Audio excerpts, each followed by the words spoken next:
प्रिय भक्तों, एक कथा के अनुसार सूर्यदेव का विवाह भगवान विश्वकर्मा की पुत्री संज्ञा के साथ संपन्न हुआ था। वे दोनों एक दूसरे से अत्यंत प्रेम करते थे।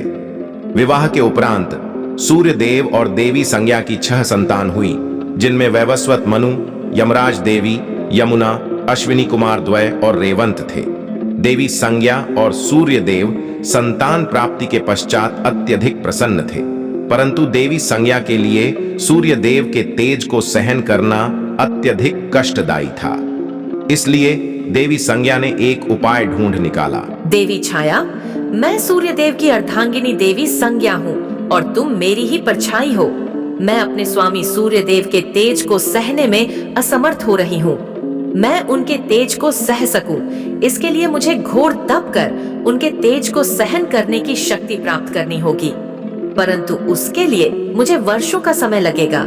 मैं चाहती हूँ कि किसी को भी इस बात का ज्ञान न हो, इसीलिए जब तक मैं नहीं लौटती तब तक मेरे स्वामी और संतानों का सारा दायित्व मैं तुम्हें सौंपती हूँ। आप निश्चिंत होकर अपनी तपस्या को पूर्ण करें। देवी संज्ञा, मैं आपके कथनानुसार सभी का अच्छे से पालन पोषण करूंगी। देवी छाया, तुम मेरी परछाई हो, इसलिए मेरी अनुपस्थिति में मेरे स्वामी पर तुम्हारा मेरे समान ही अधिकार होगा। स्मरण रहे, मेरी तपस्या पूर्ण होने के पश्चात तुम पुनः मुझ में ही समाहित हो जाओगी। मैं आपके दिए गए आदेश को सदा स्मरण रखूंगी। अपनी परछाई देवी छाया को आज्ञा देकर देवी संज्ञा तपस्या करने चली गई और गहन तपस्या में लीन हो गई। देवी संज्ञा के जाने के पश्चात देवी छाया ने सूर्यदेव और उनकी सभी संतानों का उनकी भांति ही पालन पोषण किया। देवी संज्ञा, कुछ समय पूर्व तो आपके लिए मेरा तेज सहन करना काफी कष्टदायी था, परंतु अब आप किस प्रकार मेरे तेज को इतनी सरलता से सहन करने में समर्थ हैं। कभी कभी मुझे प्रतीत होता है कि आप मेरी पत्नी संज्ञा हैं ही नहीं। आप ऐसा क्यों कह रहे हैं स्वामी? क्या मुझसे आपकी सेवा में कोई त्रुटि हुई है? यह सब किस प्रकार संभव है? मुझे इसका उत्तर दीजिए। मुझे सत्य बताइए, कौन है आप? माता संज्ञा के वचन से बाधित होने के कारण वह सूर्यदेव को सत्य से परिचित नहीं करा पाती और बड़ी दुविधा में फंस जाती हैं। इस दुविधा का निवारण तो अब केवल देवी संज्ञा ही कर सकती है। मुझे शीघ्र ही उन्हें इस स्थिति से अवगत कराना होगा।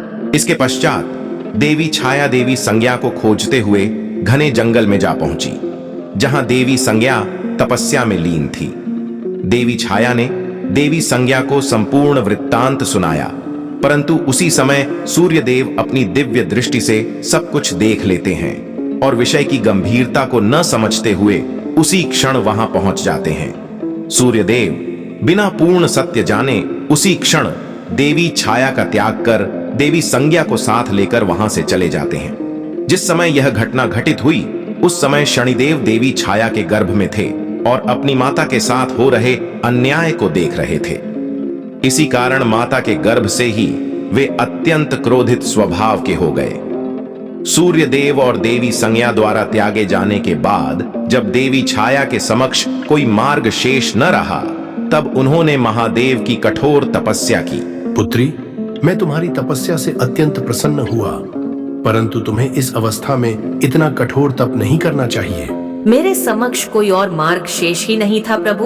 उस असहनीय अपमान में जलकर आपके अतिरिक्त मुझे किसी और का स्मरण ही नहीं रहा। एक आप ही हैं जो मुझे न्याय देंगे। तुम्हारी कठोर तपस्या का फल तो तुम्हें अवश्य ही मिलना चाहिए। पुत्री, मैं तुम्हें आशीर्वाद देता हूँ कि तुम्हारे गर्भ से एक तेजस्वी बालक का जन्म होगा, जिसे त्रिलोक में शनि के नाम से जाना जाएगा, और वही बालक तुम्हें तुम्हारा अधिकार दिलाएगा। आशीर्वाद देकर महादेव वहां से अंतर्ध्यान हो जाते हैं और समय आने पर देवी छाया एक पुत्र को जन्म देती है और उसका नाम शनि रखती है। माता, मैंने तुम्हारे गर्भ से ही तुम्हारे साथ हो रहे अन्याय को सुना है, किंतु आप तनिक भी चिंतित ना हो। तुम्हारा यह पुत्र शनि तुम्हारे साथ हुए प्रत्येक अन्याय का बदला लेगा। जिसके बाद शनिदेव अपनी माता को उनके अधिकार दिलाने के लिए सूर्यदेव और माता संज्ञा के समक्ष जा पहुंचे, परंतु सूर्यदेव ने उन्हें यह कहकर नकार दिया कि उन्होंने छल और झूठ का सहारा लेकर देवी संज्ञा का स्थान लिया और उन्होंने शनिदेव को भी अपना पुत्र मानने से इनकार कर दिया। शनिदेव ने अपने पिता सूर्यदेव को समझाने का अत्यंत प्रयास किया, परंतु सूर्यदेव ने शनिदेव की एक न सुनी।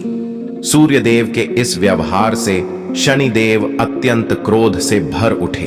अपनी शक्ति के मद में चूर हो चुके हैं आप, जिसके कारण आपको उचित और अनुचित का भेद समझ नहीं आ रहा है, परंतु इस अहंकार का परिणाम आपको भोगना ही होगा। एक बालक के भीतर इतना क्रोध कि वह यह भी भूल गया कि वह किसे चुनौती दे रहा है। मैं तुम्हें प्रहार करने का एक अवसर देता हूं, और यदि तेरे प्रहार के पश्चात भी मैं अडिग रहा तो आज मेरी अग्नि के ताप से तुझे कोई नहीं बचा पाएगा।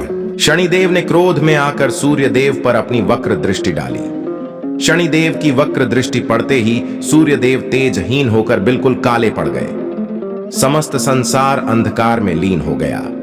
यह देखकर सभी देवतागण अत्यंत भयभीत हो गए। देवी छाया, मैंने आपके साथ अन्याय किया। मैं दंड की भागी हूँ। कृपया मेरे किए कुकर्म का फल मेरे स्वामी को न दें। आप कृपया कर पुत्र शनि को आज्ञा दीजिए कि वह हमारे स्वामी को अपनी वक्र दृष्टि से मुक्त करे। मैं आपको और पुत्र शनि को आपके सभी अधिकार दिलाऊंगी। मैं आपको वचन देती हूँ।